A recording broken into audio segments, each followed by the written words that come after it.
itu, siapa tahu nanti kami bisa bantu carikan. Markus, ada di Markus, ada di Markus. Di Markus Markus, berapa? Markus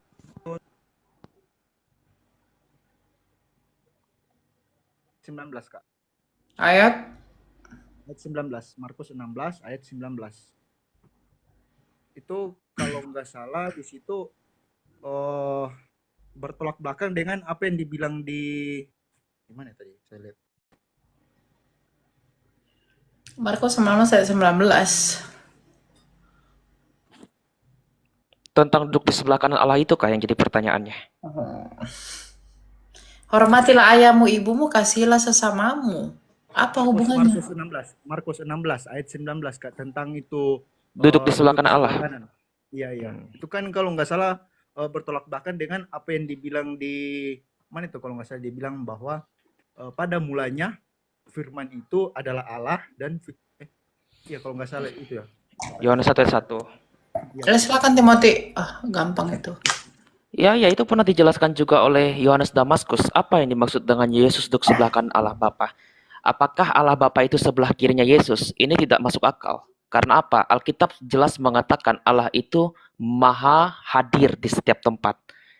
Yang kita kenal itu ada istilah namanya omnipresent, maha hadir. Apalagi dalam Alkitab Yeremia pasal 23 sampai 24 dikatakan, "Masakan aku Allah di sini, bukan Allah yang di sana. Aku sekaligus Allah yang di sini maupun yang di sana."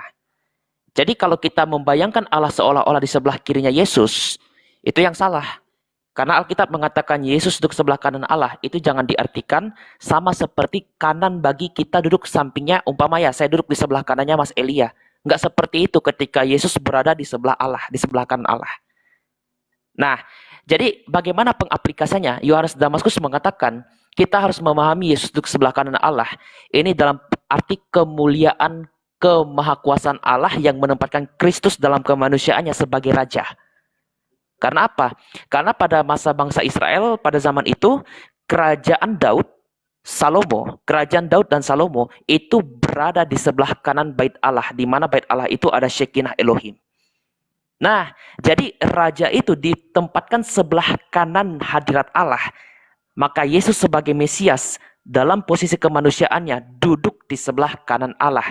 Tapi bukan berarti kalau Yesus duduk sebelah kanan Allah, Allah Bapa tidak ada di sebelah kiri, tidak ada di sebelah kanan, tidak ada di atas, tidak ada di bawah. Allah itu melampaui segala sesuatu.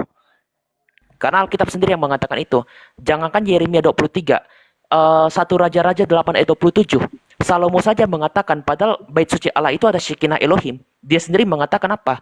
Jangankan rumah ini ya Allah, langit di atas segala langit tidak dapat menampungi Engkau.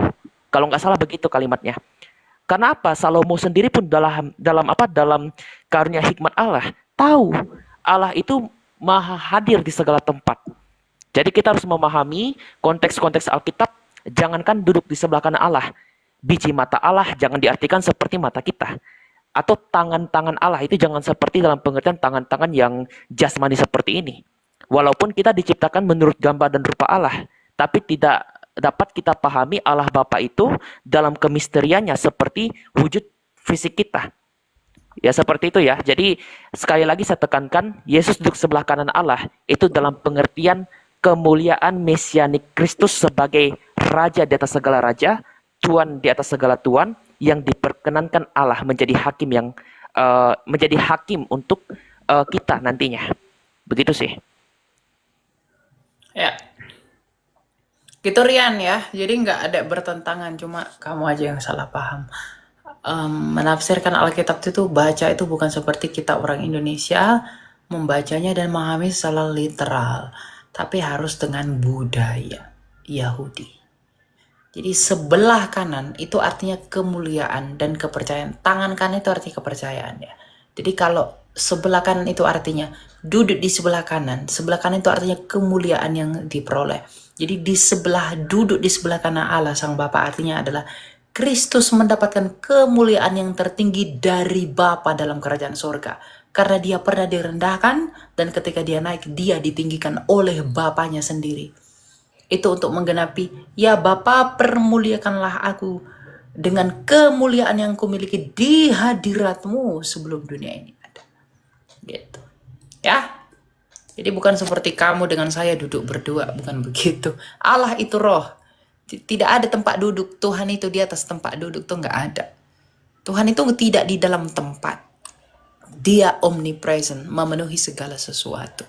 Makanya nanti di akhir zaman, kita tidak akan melihat Sang Bapa, tapi kita melihat Yesus Kristus yang adalah firman-Nya Bapa yang telah menjadi manusia. Kita nggak akan lihat Sang Bapa itu. Tetapi kita akan merasakan hadirat Sang Bapa. Karena cahaya kemuliaan Sang Bapa itu nanti yang akan menyinari langit bumi baru. Karena matahari udah nggak ada lagi. Gitu. Ya? Baik Kak, terima kasih. Eh, Suaramu nggak ada, bro. Baik Kak, terima kasih. Ya, Masih bisa bertanya kah? Saya masih ada satu pertanyaan lagi Kak. ya silakan. Jadi pertanyaan kedua saya ini ada di kitab Ayub kalau nggak salah. Iya di Ayub. Itu kalau nggak salah ada di ayat pertama itu di Ayub pertama itu dia mendengar bahwa sebentar.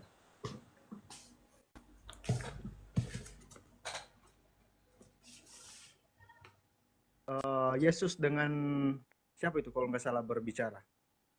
Tidak ada Yesus di Ayub. Yesus perjanjian baru, Ayub perjanjian lama. Yesus itu nama kemanusiaan firman yang menjadi daging.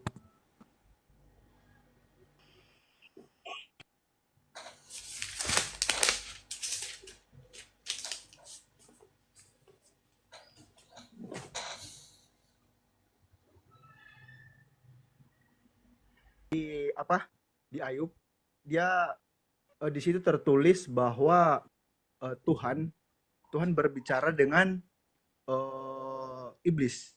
Nah, sedangkan entah sayanya yang kurang teliti atau gimana, mungkin saya butuh penjelasan dari Kak Elia. Saya tidak menemukan bahwa itu Ayub itu dikasih apa namanya kayak Abraham gitu untuk bisa berbicara atau mendengar. Sedangkan di situ posisinya iblis dengan Tuhan berbicara dan tidak ada penjelasan Ayub bisa melihat atau bisa mendengar. Ya, lalu? Pertanyaan saya, bisakah kakak Dari jelaskan? mana Ayub tahu itu begitu ya kira-kira ya? Ya. Itu kan ilham. Tuhan mengilhami mereka di dalam rohnya. Musa itu melihat perjanjian lama itu kan diilhami sama Allah. Makanya 2 Timotius 3 ayat 16 dikatakan, segala tulisan yang diilhamkan oleh Allah bermanfaat mengajar. Itu ilham Roh Kudus. Tapi meskipun demikian, ilham itu untuk hal-hal yang historis, itu bisa dibuktikan. Tetapi untuk hal-hal yang metafisis seperti iblis berbicara dengan Tuhan. Nah, itu nggak bisa dibuktikan. Tetapi buah dari hal ini itu bisa dibuktikan apa? Akhirnya Ayub itu mengalami penderitaan yang amat sangat.